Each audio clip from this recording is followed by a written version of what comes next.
tu as un iPhone, tu as un MacBook, tu as un Apple Watch bloqué sur iCloud. Dans cette formation aujourd'hui, je vais te montrer comment débloquer n'importe quel appareil Apple qui est protégé sur iCloud. Et donc, dans cette formation, nous allons aborder les étapes de déblocage officiel. Donc, le déblocage que nous allons faire dans cette formation, c'est un déblocage officiel, un déblocage accepté par Apple. Alors, dans notre cas, nous allons prendre l'exemple de notre iPhone 11 Pro Max bloqué sur iCloud.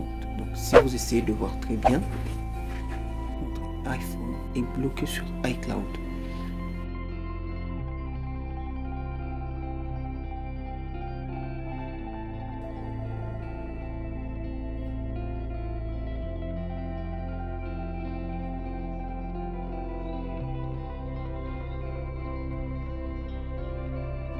Et donc, dans cette vidéo, nous allons voir comment débloquer n'importe quel appareil, et cela étape par étape, et nous allons y arriver. Nous allons directement aborder notre sommaire de notre formation. Alors, veuillez tout simplement vous abonner si vous êtes nouveau sur notre chaîne, et veuillez activer la cloche de notification pour ne pas rater les prochains modules de cette formation. Dans cette première partie de cette formation, nous allons voir notre premier point: débloquer votre iPhone bloqué sur iCloud. La méthode légale des Apple. Donc, la méthode que nous allons utiliser dans cette formation, c'est une méthode légale. Notre premier point de notre module ici, nous allons voir l'introduction et comprendre le déverrouillage iCloud et les implications légales. Dans le premier module, nous allons voir la préparation. Dans la préparation, nous allons réunir les informations nécessaires pour soumettre une demande chez Apple. Donc, nous allons voir toutes les informations, tous les éléments essentiels que nous pouvons réunir pour soumettre notre demande chez Apple. Le deuxième module, nous allons passer à la soumission de la demande. Donc, nous allons voir le processus officiel pour soumettre une demande chez Apple. Nous allons voir comment vous allez soumettre une demande d'une manière officielle chez Apple. Dans notre troisième module, nous allons voir l'attente et suivi.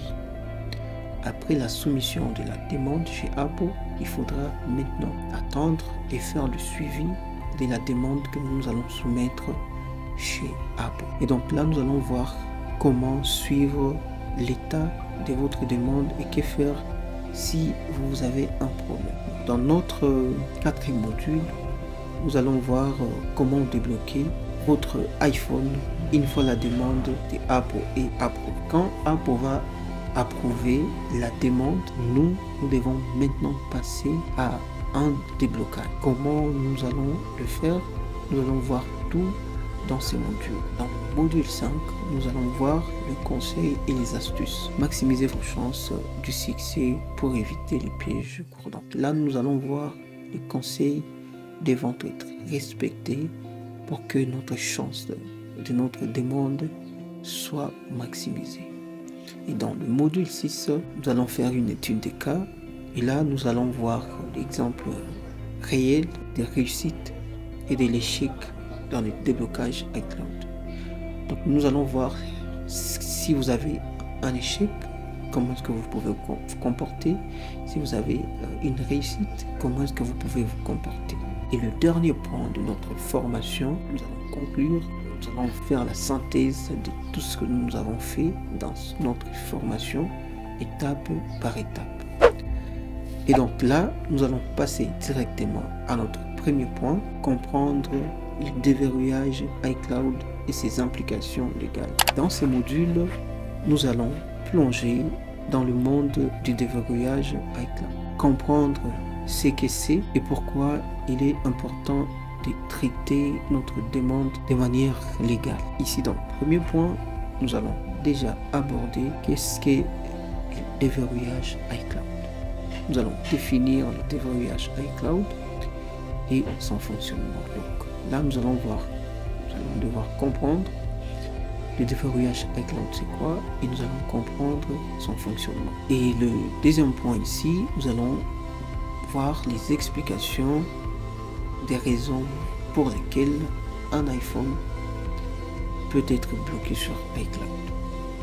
Dans le deuxième point, nous allons voir les implications légales, les conséquences de l'utilisation des méthodes non officielles pour débloquer un iPhone et pourquoi il est crucial de traiter ces problèmes de blocage iCloud, pourquoi il est crucial de traiter ces problèmes dans le cadre légal qui est défini par Apple. Les risques et les précautions. Les risques associés au contournement du déverrouillage iCloud.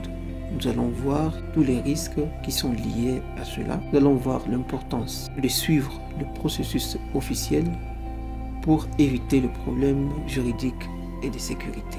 Et dans le quatrième point, nous allons voir les objectifs de cette formation. Alors, cette formation, nous allons définir des objectifs que vous pouvez atteindre en suivant cette formation et encourager une approche légale et responsable pour résoudre le problème du déverrouillage iCloud. Alors là, nous allons directement passer à notre premier module après notre introduction. Alors merci d'avoir regardé cette première partie de notre formation. Nous venons de mettre un point sur le premier module et nous venons de comprendre l'objectif que nous avons dans cette première partie de cette formation. Veuillez tout simplement vous abonner si vous êtes nouveau sur notre chaîne et veuillez activer la cloche de notification pour ne pas rater les prochains modules de cette formation. C'était Angèle. Allez, ciao, à très bientôt pour la prochaine partie.